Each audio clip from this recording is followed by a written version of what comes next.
Good afternoon. Beautiful day here by the riverbed.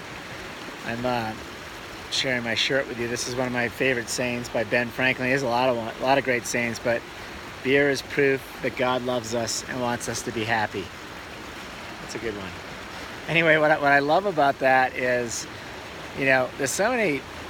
Let's talk about Ben Franklin for a second. So many sayings that he has that are still pertinent today, right? There are.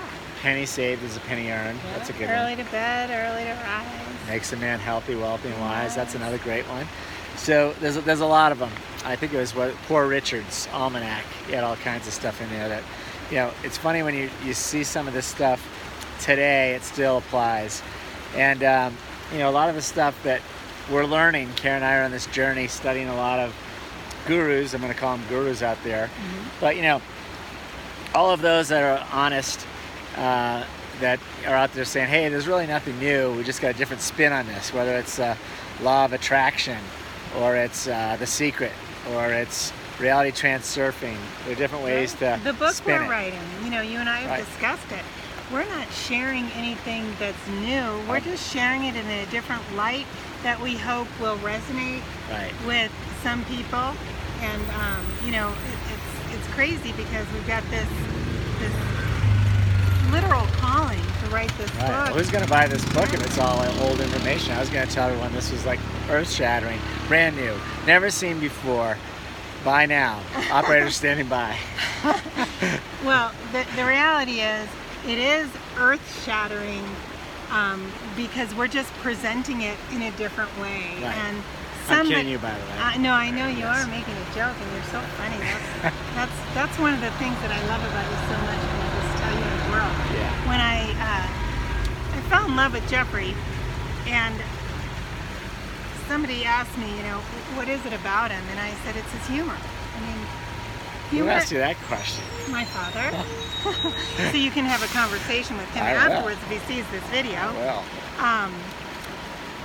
Yeah, he wondered why I fell in love with you over a dentist that was also in my life at that point in time, and there was just not even a contest as great a guy as he was. that's funny. Anyway, Anyway, I don't so know how we got on. we that. got off on a tangent, but realistically, age-old wisdom, just repackaged. I think repackaged and retrained, another way to look at it. I think all this stuff, anyway, for me, I think you'd probably agree, it's just reminders. It's got to be easy for you to be reminded every day of the things to be grateful. Maybe to do your meditation, to breathe in a little extra deeply when you're out here in the woods and by a beautiful stream.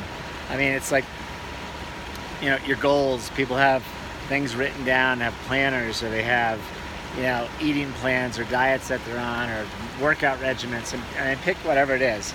I mean, you got to actually have something in a system, and I think all of these systems kind of spin some of this knowledge that we already know, which, when you think about it, is pretty wild. Did we already know it because we learned it since we were infants, or did we get born with it and it's innate?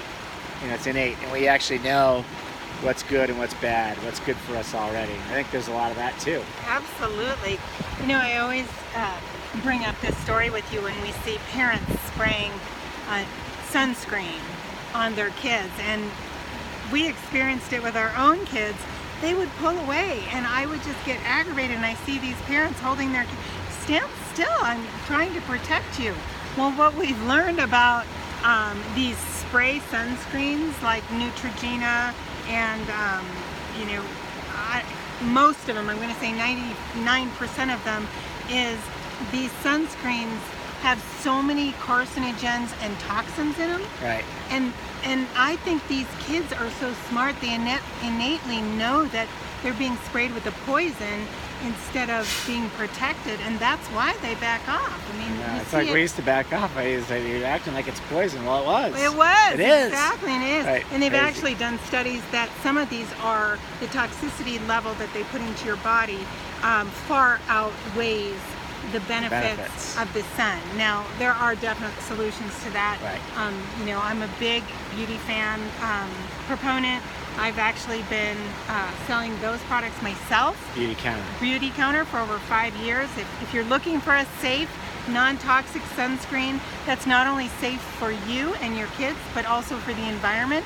It's one of the very few that's reef safe, which is so important for our fish and our sea life, not just for them, but if you, I don't happen to eat any animals, but if you do eat anything from the sea, you know, you need to protect what's in there as well, because it's getting into your Well, whether you eat system. them or not, you protect them. Like I'm pretty sure Yes. spraying around here in the mountains, this beautiful stream that looks like you just scoop the water up and drink it here. The trout in that stream are affected by those same things as the sea animals. Absolutely. But anyway, so maybe it was innate. Maybe the kids knew that before we did. Yeah. But the point is, you know, I just love these age-old wisdoms. You know, whether it be, some of the religions that we were taught when we were younger, whether it's, your self-help guru of the day, whatever it is, a lot of this stuff is just repackaged and we're reusing it. So anyway, hopefully this stuff will help. If you subscribe to the video, we're going to have more of this stuff out there, helping you get through some of this. We're just sharing what we've learned, that's all. So anything else to add? Well, I don't know if you guys saw, there was a bee that was trying to land on him, and we have noticed since we've been studying a lot of this and really opening up our souls to the universe, that animals and insects have become so attracted to us. We actually did an experience when we were in Costa Rica, and a fish jumped into the boat. But it seems as almost everywhere we are, animals and insects, nature is coming towards us. And so there was a bee that had landed on him, and you know, in the past we would be like, ah, a bee, but we have learned to embrace it and not be afraid of it. We're sharing the world together, and they're not intentionally going to hurt us and sting you unless you swat them away. They're really just coming over, you know. Is that scientific? Is that true? I guess a bee is.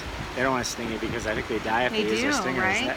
Maybe a wasp that might bite you. I don't know about that, but I know that with the bees, you know, a lot of beekeepers will, you know, they can actually have the bees land on them. Now, obviously, if you're allergic to bees, this doesn't pertain to you. You obviously don't want them anywhere near you, just in case they get spooked, and they do. But my point is that it's really cool the way nature's coming to us. For some of that age-old wisdom. Yeah, but I think that's you're on to the next video about the birds and the bees. Yes, which isn't what you think it is. Wishing you great health, abundant happiness, and outrageous love from Copper Mountain. All right, guys. See ya.